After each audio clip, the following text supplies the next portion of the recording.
What exactly is pharyngeal resonance? How can it help you sing better? And how can it help you sing higher without less of that squeeze or that pressure?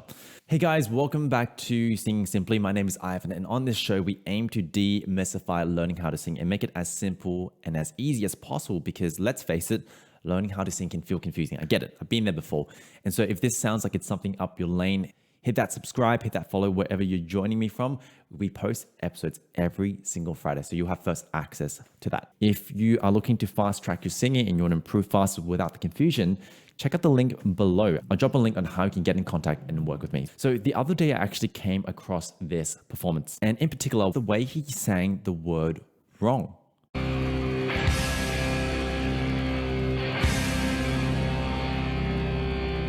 What's wrong with me? Wrong with me? Now, you might have to listen to it a few times, but notice the quality or the change in the tone ever so slightly that happens when he goes up to his higher pitch. Now, after experimenting and playing around with it myself, I found that he's tapping into something that I call pharyngeal resonance. I want to explain why it's important for you to even be exploring this concept. The first reason why this is important is it is a resonance that gives your voice power in a more efficient way because, there are very different ways of getting power in your voice. You can kind of shout it out, or you can actually tap into this pharyngeal resonance or this bite, which is going to give you that power and give you that strength without feeling like you have to work so hard for it. You'll notice in that performance that I sent, he's not really making weird faces like pushing to get to those notes. He just gets there. Now, the second reason why pharyngeal resonance is super important is it gives your voice some clarity, some bite, and allows you to be heard in a more aesthetically pleasing kind of way. Because what I've found from experience is a great voice tends to have ring, it tends to have a bite, it has some kind of clarity in it, but it's balanced out by the warmth or the relaxation of the throat. It's a balancing act of those two. And sometimes when beginners are developing the voice, they're often lacking in one of the other. Maybe their throat's a bit tight, or maybe they lack this ring. So what exactly is pharyngeal resonance? Now, whilst there are different definitions, what I'm going to share here is what has worked for myself and what has worked for my clients as well. And just remember that our sensations, the physical cues that we can feel can actually be quite different person to person. But the most important thing here is, are you making that sound? So you can actually compare yourself to, some of the sounds that I'll be making or the clip that I've shared before to see if you are close. So how I've experienced it and how a lot of my clients has experienced it as well. Pharyngeal resonance is this almost kind of strong bite, this buzz, this resonance, this focus of the sound somewhere in the upper back of my mouth or the top of my throat, somewhere around here.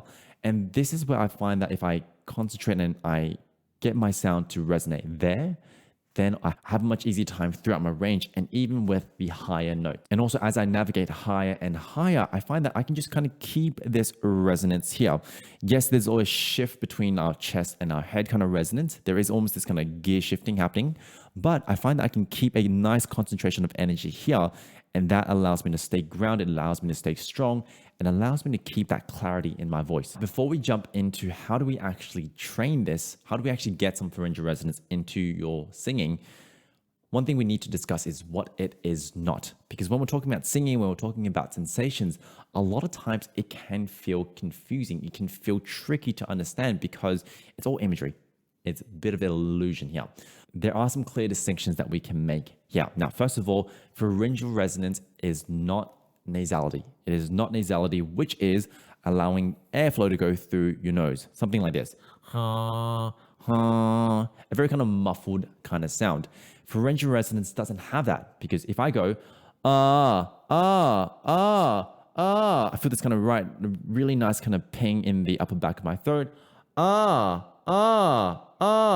Nothing changes. So there's no air going through my nose when we are establishing pharyngeal resonance. Sometimes they will come together, like you have nasality and you have pharyngeal resonance because we can get those sensations mixed up, but they aren't the same. Now, the second thing that it is also not a high larynx sound. And I see a lot of teachers around the internet that will kind of get you to go, nay, nay, nay, nay, nay, nay, nay, and then they'll do these kind of exercises, and what that encourages is a bit of a high larynx. Yes, you do get a brighter sound, but you also get this kind of high larynx kind of quality as well, which can be a bit uncomfortable to sing.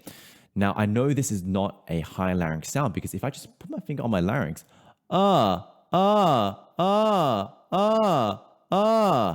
as I'm making that sound, I'm feeling that strong bite around here again. It's not moving as much as what happens on the nay, nay, nay, nays. And so once again, pharyngeal resonance is not a high larynx. It's simply just an additional focus of the energy or the bite or the resonance or the metallic kind of quality up in the upper back of the throat. And usually it actually would sound even better when it's mixed in with the warmth of a relaxed throat. So if your throat is truly relaxed and you can get this ping, that actually is probably a better bang for your buck in terms of sound quality. So now that I've shown you where it is being used in a song, we've talked about why pharyngeal resonance is useful. We've talked about what it is, my personal definition at the moment, and what it also isn't. Let's talk about how do we train it. Now, the cool part is with that song that I shared at the beginning, What's wrong with me?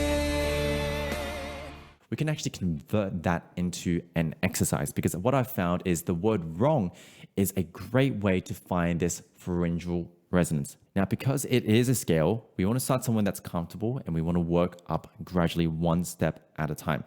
And, I'm going to explain what I'm noticing as I go up and down the scale. Now, what we can do here is as I'm doing the octave jump, what's wrong with me? As I'm doing that, what I'm trying to do as I go up higher, keep my throat relaxed, but I'm allowing the sound to tap more and more into that kind of upper pharyngeal bite. If you say the word wrong and you don't intentionally over nasalize it or you don't jam your larynx up, you should be able to feel something like that. So let's keep going up higher. What's wrong with me? What's wrong with me? What's wrong with me? Around here, I really feel a strong ping there. What's wrong with me? What's wrong with me? What's wrong with me? Over here is very prominent. Like sometimes almost borderline kind of annoying, but I know it's in a safe spot because it feels relatively easy. Tonally, I don't know if it's what I'll use in a song, but ease-wise, it feels pretty easy. What's wrong with me? What's wrong with me? What's wrong with me? What's wrong with me? What's wrong? All of a sudden, you can get pretty high. In fact, the higher notes actually feel easier than the with me. Like the middle notes actually feel more challenging, but that's because, I know how to get into this spot. So this is an example of how you can use this in an exercise and how you can play around with it. But remember, it's not about what exercise you're doing. It's about how you're doing it, which means as you're practicing the scale, you want to do it nice and slow. You want to make sure you can find this kind of resonance. If you can't at the moment, that's okay. Keep exploring it. This is a concept a lot of voice teachers and a lot of singers will actually swear by. In fact, the singer that I shared with you at the beginning, he actually talks about it like this as well, kind of bouncing off the roof of the mouth. And so this is a concept that does exist.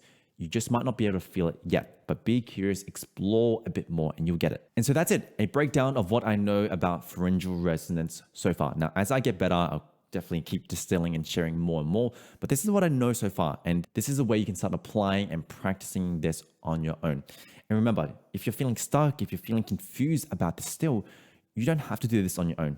Voice teachers like me help guide you through this every single day. And so if you're looking to improve your voice and you want to get some more help, I'm going to drop a link in the description on how you can get in contact with me. So apart from that, check out the link in the description and I'll see you all for our episode next Friday. Remember, let's become better.